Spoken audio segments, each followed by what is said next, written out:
আসসালামু আলাইকুম। সবাই কেমন আছেন? আশা করছি আল্লাহর রহমতে সবাই ভালো আছেন। আলহামদুলিল্লাহ, আমরাও ভালো আছি। আজকে একেবারে সকাল থেকে ব্লগটা স্টার্ট করে দিলাম। সকালে প্রতিদিনই তো রুটি বানাতে হয়, তো আজকে আমি রুটি বানানোর জন্য কাই করে নিচ্ছি। প্রথমে আটাটাকে রিফাইন তেল আর কিছুটা লবণ দিয়ে ভালো করে মেখে নিচ্ছি। আর বাচ্চাদের জন্য আরেক চুলায় ডিম দুটো সিদ্ধ করে নিচ্ছি। এখানে গরম পানি করে নিচ্ছি। আটাতে দেব কাই করার জন্য। গরম পানি দিলে অনেক নরম হয়। রুটির কাই করে তারপরে একটা পলিথিনে আমি ভরে রাখবো। 10 মিনিট বা 15 মিনিট রুটির কাইটাকে রেস্টে রেখে দিলে অনেক সুন্দর হয় রুটিগুলা বানাতে, আর নরম হয়।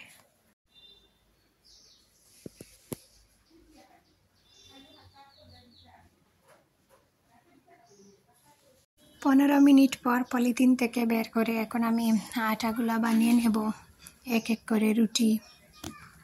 আমার আজকের ভিডিওটা যদি ভালো লেগে যায় প্লিজ একটি লাইক দিতে ভুলবেন না। আর আপনি যদি আমার চ্যানেলে নতুন হয়ে থাকেন আপনি চাইলে আমার চ্যানেলটাকে সাবস্ক্রাইব করে নিতে পারেন। আর ফেসবুক দেখে থাকলে ফলো দিয়ে দেবেন। আর আপনি যদি এই কাজটি অলরেডি করে থাকেন আপনাকে অসংখ্য ধন্যবাদ।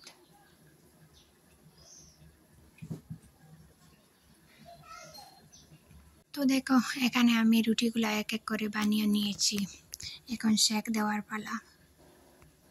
সকালে সব কাজ একসাথে পড়ে, তাই তাড়াহুড়া করে সব কাজকে একসাথে করতে হয়। সব কাজই যেন সকালে করতে হয়। ঝাড়ু দেওয়া, বাসন মাজা, রান্না করা, বাচ্চাদেরকে টিফিন রেডি করে দেওয়া, স্কুলে দেওয়া, সব কাজ একসাথে জমে যায়, তাই অনেক পেরা হয়ে যায়। রুটিগুলাকে এক এক করে সেঁক দিয়ে নিয়েছি, অনেক সুন্দরভাবে ফুলে উঠেছে। তারপর বাজার থেকে মাছ আনা হয়েছিল, তো মাছটাকে বরাবরের মতো আজকেও কেটে এনেছেন। আমি শুধু ধুয়ে পরিষ্কার করে হলুদ আর লবণ দিয়ে মেখে নিচ্ছি। সবগুলাকে ভাজা করে নেব। ভাজা করা মানে তেলে ভেজে এখন রেখে দেব হলুদ আর লবণ মাখিয়ে। আর যা রান্না করবার তা আলাদা করে রান্না করে নেব।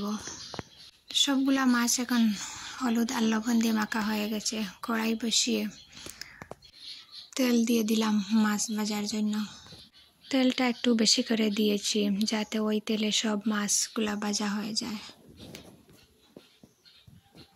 মাছটাকে এখন আমি সুন্দর করে উলট পালট করে ভেজে নেব। আজকে মাছ রান্না করব বরবটি আর আলু, তার সাথে টমেটো দিয়ে একটা তরকারি রান্না করব। মাছটা এক পিঠ ভাজা হয়ে গেছে, এখন ও পিঠ করে দিচ্ছি। কড়া করে ভাজবো না, একটু হালকা করে ভেজে নেব। তো আমি সবজিটাকে এখানে কেটে রেখে দিয়েছি আগে। এখন ভালো করে ধুয়ে নেব সবজিটাকে। আর আরেক চুলায় মাছ ভুনা করব, পানি ছাড়াই, শুধু পেঁয়াজ আর রসুন দিয়ে। মানে এটাকে বলে ভাজা ভুনা। আমার কাছে জল ছাড়াই এরকম মাছ ভুনা খেতে ভালো লাগে, তো আমি সবজির সাথে রান্না করা থাকলে এরকমভাবে মাছটাকে ভুনা করে নেই। একদমই সিম্পলভাবে পেঁয়াজ, রসুন, হলুদ, মরিচ দিয়ে ভাজা ভাজা করে নিয়েছি। আর সবজিটাকে ও পাশে প্রেসার কুকারে বসিয়ে দিয়েছি। প্রেসার কুকারে তো বসিয়ে দিয়েছি, প্রথমে মনে পড়ে নাই যে আমার প্রেসার কুকারের রাবারটা খারাপ। বসানোর পর মনে হয়েছে ও মা, আমার তো প্রেসার কুকারের রাবারটাই ভালো নেই।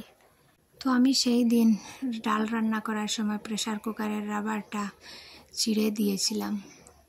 বারবার ঢাকনা লাগাচ্ছি আর বারবার ভিতর থেকে হাওয়া বের হচ্ছে, তাই রাগের মাথায় ওই রাবারটাকে ছিঁড়ে দিয়েছি। এখন আর সেই সময় হয়ে উঠছে না যে তাদের বাবাকে বলবো আমাকে একটা রাবার কিনে দাও। তো উনি সারাদিন কাজের মধ্যে থাকেন আর বিকালবেলা আসেন ঘরে।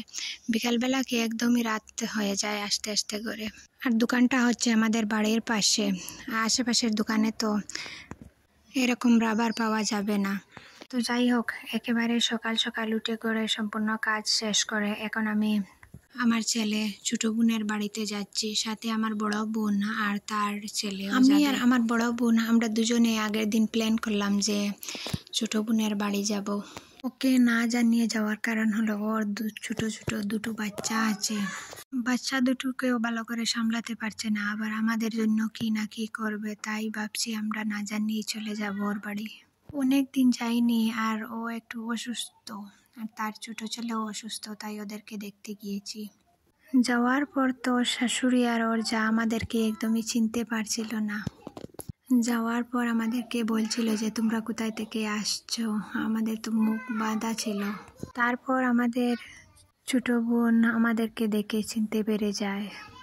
ও একদমই বিশ্বাস করতে পারছে না যে আমরা বাড়ি থেকে গিয়েছি ওর বাড়ি। আমরা দুই বোন গিয়ে ওকে একদমই অবাক করে দিয়েছি। না জানিয়ে যাওয়ার পরেও সে আমাদের জন্য অনেক কিছু রান্নাবান্না করেছে। যাওয়ার পর তো চা, ফল, শরবত এসব কিছু খেয়েছি।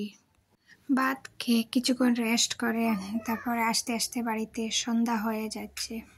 আবারও বেরিয়ে পড়লাম বাড়িতে আসার উদ্দেশ্যে।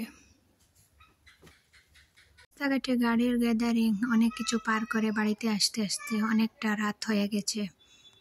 আমার মেয়েকে আর নেইনি, তাকে তার নানুর কাছে রেখে দিয়ে গিয়েছিলাম। তো আজকের ভিডিওটা এই পর্যন্ত। সবার সুস্বাস্থ্য কামনা করে আপনাদের কাছ থেকে বিদায় নিয়ে নিচ্ছি। আল্লাহ হাফিজ। আসসালামু আলাইকুম।